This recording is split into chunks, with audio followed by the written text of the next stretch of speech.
ብዙ ሰው ሲኦል ውስጥ ተመችቶት እየኖረ ነው ብላችሁ ምን ማለት ነው ብላችሁ መጠየቃችሁ አይቀርም። ሄል ወይንም ሲኦልን የተረዳችሁበት መንገድ ሊትራል ከሆነ ወይንም ደግሞ እንደዛው እሳት ያለበት የሆነ ቦታ አርጋችሁ ካሰባችሁት ምንም ትርጉም ላይሰጣችሁ ይችላል። በባለፈው ቪዲዮ ላይ ግን ስለ እያንዳንዱ ነገር ኤሶቴሪክ እና ኤግዞቴሪክ ሚኒንግ አውርተናል። ማለትም ደግሞ ሚስጥራዊ ፍቺና መጀመሪያውኑ ስታነቡት ያለው ግልጽ የሚባል ፍቺ። ከዚህ በፊት በሰራዋቸው ቪዲዮዎች ላይ heaven is a state of mind ብያስረድቻችኋለሁ። ያላችሁበት ያመለካከታችሁ ወይንም ያይምሯችሁ የኮንሽስነሳችሁ ደረጃ ነው። ስለዚህ heaven ውስጥ መኖር ከፈልጋችሁ ማለትም ደግሞ heaven ውስጥ አለ ብላችሁ የምታስቡትን ነገር ኤክስፒሪየንስ ለማድረግ መጀመሪያ እናንተ heaven ውስጥ መገኘት አለባችሁ። ያም ደግሞ አይምሯችሁ ያለበት ደረጃ ነው። አሁን heaven ብዬ ሳስረዳችሁ ለእያንዳንዱ ሰው ያለው ትርጉም ይለያያል።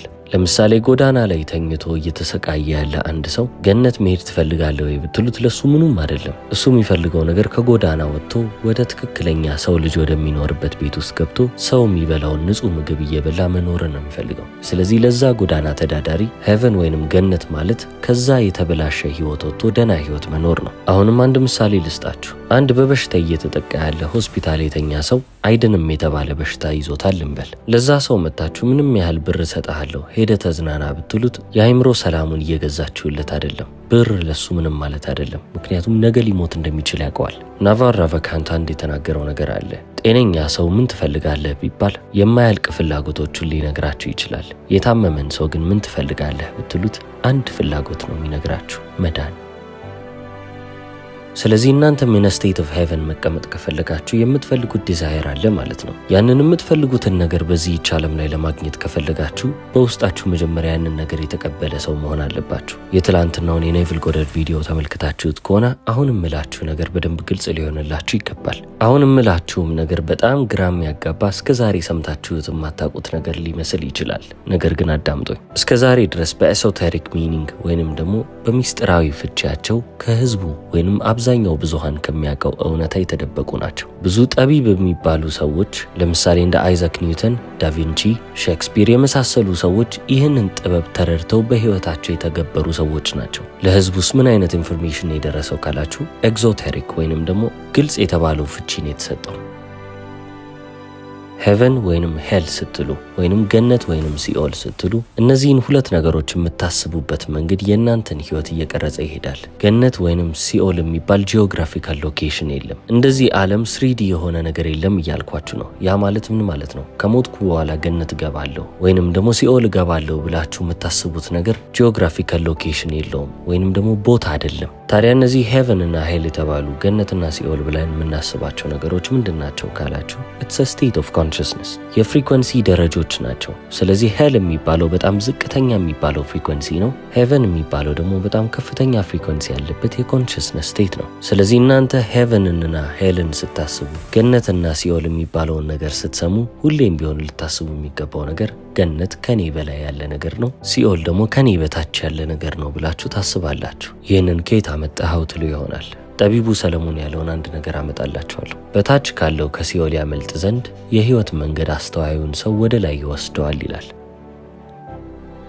ሁላችንም ከልጅነታችን ጀምሮ በምንም አይነት እምነት ውስጥ ብናድግም ገነትና ሲኦል ስለሚባል ቦታ ሰምተን እናውቃለን። ቦታም አርገን ያሰብነው እንደ መዳረሻ ወይንም እንደ ዴስቲኔሽን ከሞትን በኋላ የምንደርስበት የሆነ ቦታ እንዳለ አርገን ማለት ነው። ለምሳሌ ሮም ኢታሊ ውስጥ ነው የምትገኘው ብለን ጣሊያን ውስጥ የምትገኘውን ሮም የተሰኘችውን ከተማ እንደምንጠቅስ ሁሉ ገነትና ሲኦል የሚባለውንም ነገር ልክ እንደዛው ነው የተረዳነው፣ እንደ ቦታ ወይንም እንደ መዳረሻ አርገን። ታዲያ ሲኦልና ገነት የተባሉትን ኤክስፒሪየንሶች እዚህ ዓለም ላይ ኤክስፒሪየንስ እያደረግን ወይንም ደግሞ በህይወታችን እየተመለከትን ስንሄድ ነገር ግን ይሄንን ስላልተማር ነው ከሞትኩ በኋላ የምደርስበት ቦታ ነው ብለን ካሰብን ኢግኖረንት ሆነን ማለት ነው፣ ወይንም ደግሞ ቸልተኛ ሆነን። ዓለም ላይ ትልቁ መርዝ ምንድነው ካላችሁ ኢግኖረንስ ነው፣ ቸልተኛ መሆን።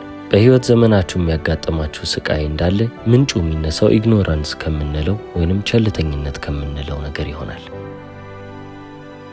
ለዚህ ቸልተኝነት ለሚባል ነገር መድኃኒቱ ምንድነው ካልን አዌርነስ ወይንም ግንዛቤ ነው። ንቁ ሆነን ያንን ነገር ልብ ማለትና ማስተዋልን ይጠይቃል። ስለዚህ አሁን ሄል ብለን የምናስበውን ሲኦል ብለን የምናስበውን ነገር ልክ እንደ ፊዚካል ቶርቸር ወይንም ደግሞ ልክ እንደሚያቃጥል እሳት እንደምንሰቃይበት ቦታ አድርገን እናስባለን። ዓለም ላይ ስንት አይነት ፕሌን ኦፍ ኤግዚስተንስ አለ ብለን ብናስብ 3 አይነቶች አሉ። ሜንታል፣ ስፒሪቹዋል እና ፊዚካል አይደለ? ስለዚህ እዚህች ዓለም ላይ ዮምዩ የተባለው ሰው ቢሞት ስጋዊ አካሉ እዚህች ዓለም ላይ መቅረቱ አይቀርም። ከነ ስጋዬ አይደለም ከዚህች ዓለም ላይ የምጠፋው። ወዳጅ ጓደኞቼና ቤተሰቦቼ ቀበር ነው ሲሉ ሰውነቴን ይዘው አፈር ስር ቀተውኝ ነው። ከዚህች 3D ወርልድ ከተባለችዋ ወይንም ደግሞ ቁሳዊ ዓለም ከምትባለው ነገር ደግሞ ስትወጡ ምንድነው ያለው? ሜንታል እና ስፒሪቹዋል። ስለዚህ መንፈሴ ወይንም ደግሞ ነፍሴ ነው ከዚህች ዓለም ተለይቶ የሚወጣው። ታዲያ አሁን ይሄኛው ነፍሴ እንዴት ነው ፊዚካሊ ቶርቸር ሊደረግ የሚችለው? ለምሳሌ ቤታችሁ ውስጥ መንፈስ አለ ልበል። ያንን መንፈስ በእሳት ላቃጥለው ብትሉ እንዴት ነው ሊቃጠልላችሁ የሚችለው? ልምታውስ ብትሉ እንዴት ነው ልትጎዱት የምትችሉት? ምንም አይነት ፊዚካል አክሽን ያንን ነገር ሊጎዳው አይችልም። ስለዚህ ምንም አይነት ፊዚካል ዴስቲኔሽን ነው ብላችሁ የምታስቡት ገነትም ሆነ ሲኦል ልክ እንደዚህ ይቻለም 3D ዓለም አድርጋችሁ ስለተመለከታችሁት ያመጣችሁት ግንዛቤ ነው እንጂ ትክክለኛው እውነት አይደለም። ስለዚህ ገነት እንዲነች ወይንም ደግሞ ሲኦል እንዲነች ተብሎ ሲነገራችሁ ይህንን ዴፊኒሽን እንዴት ሊያመጡት ቻሉ ብላችሁ ስትመለከቱ ራሳቸው በተረዱት ወይንም በገባቸው መጠን የተረጎሙት። አሁን ዩቲዩብ ላይ ስትገቡ በጣም ብዙ ቴስቲሞኒያሎችን ትሰማላችሁ። ምስክርነት አይነት ቪዲዮዎችን ማለት ነው። በህልሜ ሲኦል ገብቼ ሁሉንም ነገር ተመለከትኩ እያሉ ያወራሉ። ይሄ ኤክስፒሪየንስ ለነሱ ትክክል ነው ብለን እንኳን ብናስብ ሲኦል እቺን ትመስላለች ብሎ የነገራቸውና ያስተማራቸው ሰው ባይኖር ኖሮ ያንን ተሞክሮ በህልማቸው የተመለከቱትን ነገር እንደ ሲኦል አይቆጥሩትም ነበር። ስለዚህ ሁሉም ሰው የሚያጋጥመውን ነገር እየተረጎመው የሚሄደው እውነት ነው ብሎ ካመነው ነገር እየተነሳ ነው። ስለዚህ ሄል ምንድነው ወይንም ሲኦል ምንድነው ካላችሁ ኢትስ አ ፍሪኩዌንሲ። ከፍሪኩዌንሲ የበለጠ ትርጓሜ ሊኖር አይችልም። እያንዳንዱ ፍሪኩዌንሲ ደግሞ ሪያሊቲ መሆኑ አይቀርም ብለናል። ስለዚህ አንዳንድ ሰዎች በህይወታቸው ውስጥ ስቃይን እየተመለከቱ ሲሄዱ ሲኦል ውስጥ ያሉ አይመስላቸው። አሁን ደግሞ ወደ ስቴት ኦፍ ሄቨን እንምጣ እስቲ። ሉቃስ ላይ አንድ ነገር ተጽፏል። የእግዚአብሔር መንግስት እዚህ ናት እዛ ናት ቢሏችሁ አትከተሏቸው፣ አትሂዱ፣ የእግዚአብሔር መንግስት በመካከላችሁ ናትና ብሎ ተናግሯል። የእንግሊሽ ትራንስሌሽኑን ብንመለከት ደግሞ the kingdom of God is within you ይላል። ታዲያ አሁን መንግስተ ሰማያት ወይንም ገነት ብለን የምናስባት ቦታ ጂኦግራፊካል ሎኬሽን ከሆነች ልክ አዲስ አበባ፣ ሮም ወይንም ጣሊያን ብለን እንደምናስበው ሁሉ ከሞትን በኋላ የምንገባበት ፊዚካል የሆነ ቦታ ከሆነ እንዴት ነው የእግዚአብሔር መንግስት በመካከላችሁ ናትና ሊባል የቻለው? እንደ ዴስቲኔሽን እንደ መዳረሻ ካሰብናት the kingdom of God within you የሚለው ስቴትመንት ትክክል አይደለም ብለን ቆረጥን ማለት እኮ ነው። በውስጣችሁ ወዳለ ቦታ ጋር እንዴት ነው ልትሄዱ የምትችሉት? ፊዚካሊ እንዴት ትሄዳላችሁ? አይሆንም። አሁንም ሌላ ክፍል ላይ እውነት እላችኋለሁ ካልተመለሳችሁ እንደ ህፃናትም ካልሆናችሁ ወደ መንግስተ ሰማያት ከቶ አትገቡም ይላል። ምን ማለቱ ነው ብላችሁ ጠይቃችሁ ታውቃላችሁ? ዓለም ላይ ፈጣሪን የመሰሉ ነገሮች ምንድናቸው ካላችሁ ህፃናትን መመልከት ብቻ በቂ ነው። እነሱን ስታዩ ፈጣሪን ማየት ትችላላችሁ in the pure form ወይንም ንጹህ በሆነ መልካቸው። ዓለም ላይ አሉ ከሚባሉ ጠቢቦችም ሁሉ በጣም ስፒሪቹዋል የሚባሉት ወይንም መንፈሳዊ የሚባሉት ህፃናቶች ናቸው። ለምን ብለን ከጠየቅን they are present ወይንም ደግሞ አሁንን እየኖሩ ነው። ነፃ ናቸው። ሐሳብ ጭንቀት አያውቁም። ሌሎች ሰዎች ስለኔ ምን ያስባሉ ብለውም አያስቡም። ሁሌም ቢሆን ደስተኛ ናቸው። ተጫውተው ሲደክማቸው ነው የሚተኙት እንጂ አሁን መተኛት አለብኝ ብለው አይደለም። እኛ ትልቅ ሰው ሆነን አደግን በሰልን ብለን ያሰብናቸውን ነገሮች እንዳለ እነሱ አልያዙትም። እኛ በሰልን አደግን ብለን የያዝነው ነገር ራሳችንን መተብተብና ማሰር ብቻ ነው። ራሳችንን በብዙ ሊሚቴሽኖች በብዙ ገደቦች አስረን ቁጭ ያለን ሰዎች ሆነናል። እነሱ ግን ነፃ ናቸው፣ ምንም አያውቁም። ስለዚህ አሁን እናንተ ገነትን ስታስቡ ገነት ውስጥ መኖር እፈልጋለሁ ብላችሁ ስታስቡ መጀመሪያ in state of heaven መቀመጥ እንዳለባችሁ ወቁ። ምክንያቱም ልክ እንደ ሲኦል ሁሉ ሄቨንም ፍሪኩዌንሲ ነው። ብዙ ጊዜ ምዕራባውያን የሚሉትን ነገር ትሰማላችሁ። I'm going through hell ይላሉ። በከባድ ነገር ውስጥ እያለፍኩ ነው ማለት ፈልገው ነው። አንድ ልብ ያላሉት ወይንም ያልተገነዘቡት ነገር ምንድነው ካላችሁ የምርም ወደ ሄል እየሄዱ ነው ወይንም እዛ ፍሪኩዌንሲ ላይ ለመድረስ እየሞከሩ ነው፣ በማወቅም ባለማወቅም። አብዛኛው ሰው ደግሞ ስቴት ኦፍ ሄል ውስጥ ሊቀመጥ የቻለው ባለማወቅ ነው። ስለዚህ እኔም አሁን በዚህ ቪዲዮ ውስጥ መሰጣችሁ ራሳችሁን እንዴት ሳታስቡ ሲኦል ውስጥ እንደከተታችሁ እንዴትም ከሲኦል አውጥታችሁ ወደ ገነት ልትከቱት እንደምትችሉ ነው። ይህንን ሁሉ የምታደርጉት ደግሞ ሞታችሁ አይደለም ከመሞታችሁ በፊት ነው። ስለዚህ ከልጅነታችሁ ጀምሮ የተማራችሁት እንደዚህ እንዳልሆነ አውቃለሁ። ስለዚህ ለእናንተ እንግዳ ቢሆንም ግን አድምጡኝ። የሚጠቅማችሁን ነገር ብቻ ነው እየሰጠኋችሁ ያለሁት። አብዛኛው ሰው ወደ ሲኦል እንዳትገቡ ይላል። ሲኦል ግን ምን ማለት እንደሆነች አያውቅም። በተመሳሳይ ሁኔታ ጀነት በጣም ምርጥ የምትባል ቦታ ነች እያለ ስለ ጀነት ጥሩ ነገር ያወራችኋል። ነገር ግን ገነት ሄዶ አያውቅም። አንድ አባባል ኢንተርኔት ላይ ተመልክቼ ነበር። Everybody wants to go to heaven, but no one wants to die. ሁሉም ሰው ወደ ገነት መሄድ ይፈልጋል፣ ማንም ሰው ግን መሞትን አይፈልግም ይላል።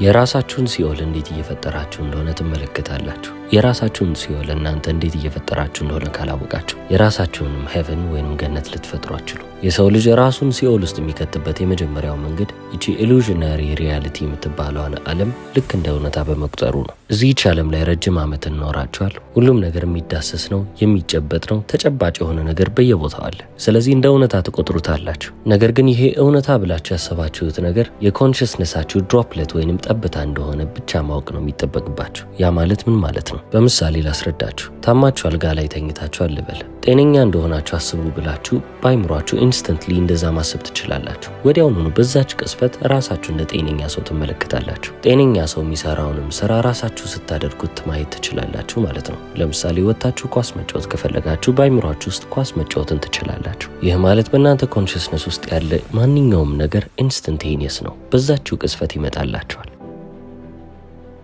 አሁን ታዲያ ያንን ወደዚህኛው ዓለም ላይ ማምጣት ከፈለጋችሁ ፐርሲስት ማድረግ አለባችሁ። ጽኑ ትሆናላችሁ። ያም ትክክለኛው እውነታችሁ እንደሆነ አምናችሁ በዛ በእምነት መንገድ ላይ ጽኑ ሆናችሁ በሄዳችሁ ቁጥር ያንን እውነታ በዚህች ዓለም ላይ ትመለከታላችሁ። ልክ በትላንትናው ቪዲዮ ላይ እንደተናገርኩት ጸሎታችሁ ተሰማላችሁ ማለት ነው። ስለዚህ እቺ ዓለም ብላችሁ ያሰባችኋት ነገር እንዳለ a delayed form of consciousness መባል ትችላለች። አይምሯችሁ ውስጥ የምትፈልጉት ነገር ወዲያውኑ ይመጣላችኋል። ነገር ግን እዚህች ምድር ላይ ያ ነገር እንዲመጣ የራሱ የሆነ ጊዜ ያስፈልገዋል። ለዛ ነው a delayed form of consciousness የሚባለው። እዚህች ምድር ላይ ያለው ነገር ህይወቴ ብላችሁ የምትጠሩት ማንኛውም ነገር አይምሯችሁ ውስጥ መጀመሪያ ነበረ።